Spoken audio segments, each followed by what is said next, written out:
visage plein, surtout sous les yeux. Babe, tu m'as fait trop de peine, j'ai même pleuré. Alors bonsoir à toutes et à tous. Ce soir, je vais vous parler de deux sujets qui me tiennent particulièrement à cœur, la jeunesse et la place des femmes en politique. Et là, certains dans la salle se disent sûrement « Tiens, quelle surprise !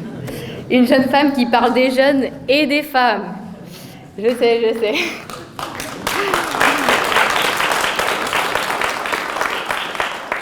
Mais vous savez quoi ? C'est exactement pour ça que c'est important. Parce que quand on vit ces sujets, on n'en parle pas de la même façon. D'abord, est-ce qu'il y a des jeunes dans la salle ?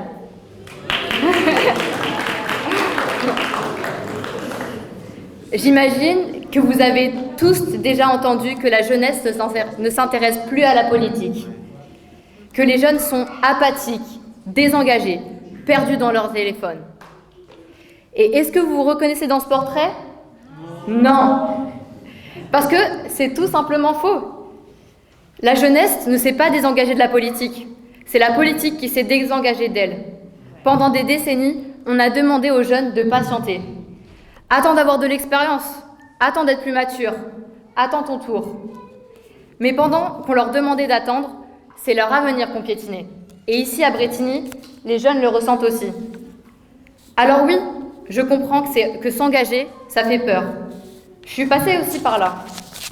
Quand j'ai assisté à ma première réunion à la France Insoumise, je me suis retrouvée dans des réunions où, disons-le franchement, j'ai sacrément fait chuter la moyenne d'âge.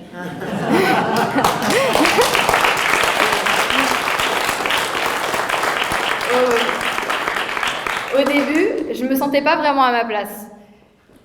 Les gens avaient des codes, une façon de débattre qui pouvait sembler réservée à ceux qui avaient fait ça toute leur vie. C'est intimidant, je ne vais pas vous mentir. Mais j'y suis restée. Et surtout, j'y ai rencontré des gens formidables.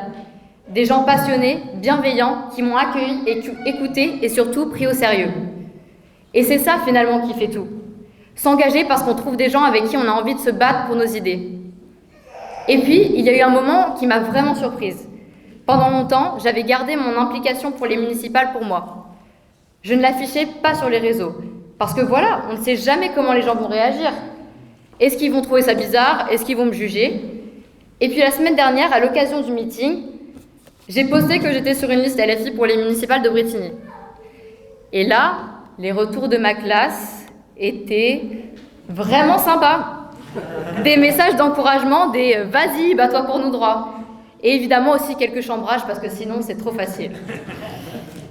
Mais ce qui m'a frappée, et c'est là où je veux en venir, c'est que personne n'en avait rien à faire. Tout le monde avait un avis, des questions, quelque chose à dire. Ces mêmes jeunes qu'on dit apathiques et désengagés, les jeunes sont engagés. Ils ont besoin de voir que c'est possible, que quelqu'un qui leur ressemble peut le faire et qu'ils peuvent le faire eux aussi. L'engagement, c'est le seul outil qu'on a pour faire entendre notre voix. Venir aux réunions même quand c'est intimidant, prendre la parole même quand votre voix tremble, frapper aux portes même quand on n'est pas sûr de soi. Aux jeunes ici ce soir, votre place est ici, pas dans 10 ans, maintenant. Et on a besoin de vous.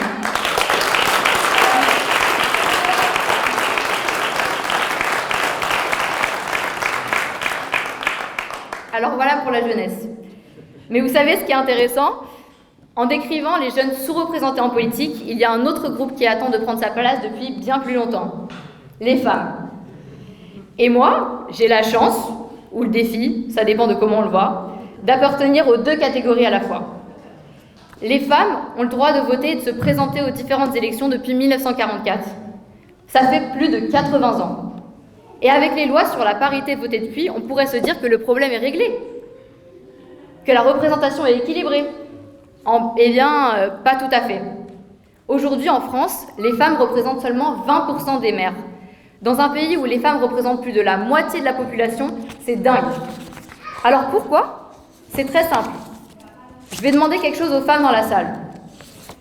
Levez la main si vous avez déjà géré en une seule journée le travail, les enfants, la maison et trouver du temps pour vous.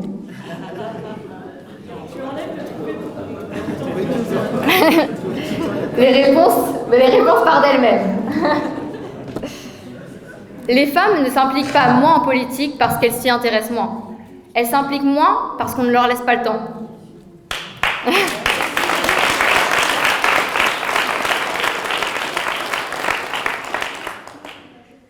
Après une journée de travail, ce sont encore majoritairement elles qui gèrent les enfants, les devoirs, le dîner, les rendez-vous médicaux, la logistique familiale. La fameuse double journée.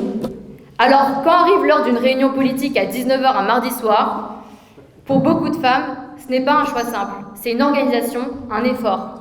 Et pour certaines, c'est encore plus que ça. Je pense aux mamans célibataires, celles qui font absolument tout seules. Juste elles, leurs enfants, et 24 heures dans une journée qui ne sont jamais assez. Alors s'engager politiquement, trouver une soirée libre, c'est un luxe que la société ne leur offre pas. D'ailleurs, tout à l'heure, je vous parlais de ma première réunion chez la France Insoumise. Eh bien, il y avait quelque chose que je n'avais pas mentionné ce soir-là. On était 2 femmes dans la salle. 2. Je vais être claire, ce n'était absolument pas une volonté de leur part. LFI est un parti qui met sincèrement en avant la place de la femme, qui mobilise des moyens réels pour que la parité ne soit pas qu'un mot sur un tract.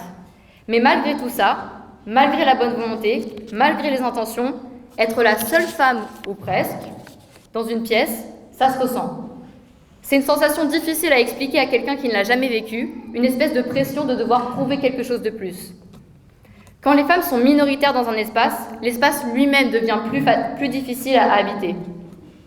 Parce que rejoindre un groupe composé majoritairement d'hommes, c'est intimidant.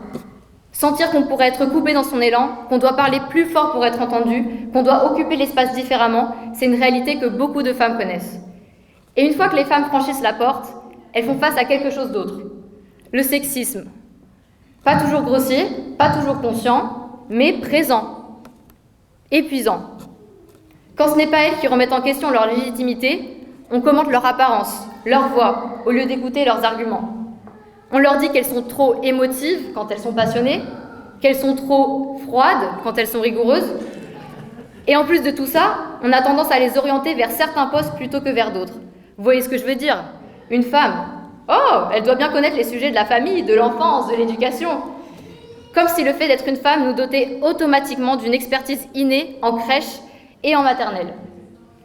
Et pendant ce temps, les postes aux finances, à l'urbanisme, à la sécurité, ceux qu'on considère sérieux, techniques, importants, restent majoritairement entre les mêmes mains. Ce n'est pas un hasard, c'est un réflexe qu'on doit collectivement apprendre à désapprendre. Et ce sexisme ne s'arrête pas aux portes des institutions. Il est dans la société et il est aussi très violent.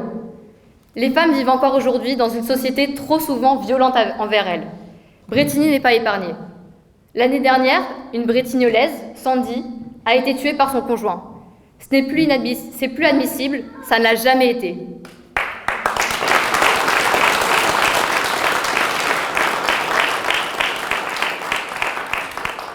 Et une des réponses concrètes que nous pouvons apporter en tant que municipalité, c'est de mieux former nos policiers municipaux.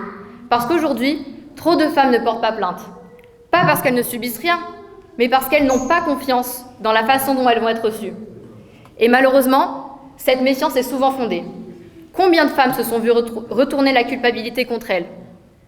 Combien de femmes ont vu leurs plaintes classées sans suite? C'est inacceptable. Et c'est de notre responsabilité, en tant qu'élus locaux, d'y répondre. Former, sensibiliser, créer des espaces où les femmes se sentent enfin en sécurité pour parler. Ce n'est pas une option.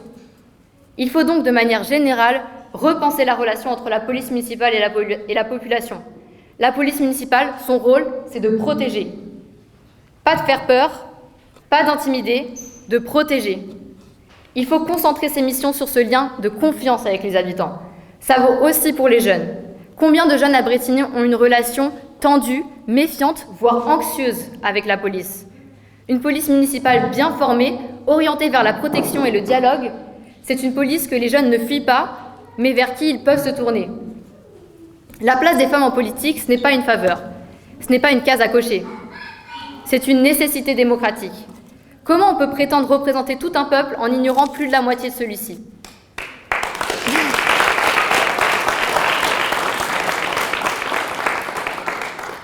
Retenez bien ça. Même avec la meilleure volonté du monde, personne ne pourra jamais se mettre totalement à votre place. Personne ne pourra vivre exactement vos problématiques. ressentir exactement vos difficultés, porter exactement vos combats. Un élu qui n'a jamais été jeune à Brétigny ne pourra pas comprendre de l'intérieur ce que c'est de grandir ici aujourd'hui. Comme celui qui n'a jamais été femme ne pourra pas ressentir ce que c'est de douter de sa légitimité, de jongler avec tout, de marcher dans la rue en faisant attention. C'est exactement pour cette raison que les femmes et les jeunes doivent venir prendre la place qui leur est due et qui les attend en politique, dans les associations, dans toutes les instances où se décident les choses qui vous concernent. Pas pour faire de la figuration, pas pour cocher une case, mais parce que vos expériences, vos réalités, vos voix, elles sont irremplaçables. Parce que si ce n'est pas vous, qui le fera? Alors n'attendez plus, engagez-vous avec la France Insoumise et surtout le 15 mars, votez Brétigny en commun. Et maintenant, je vous demande d'accueillir chaleureusement Antoine Léaumont.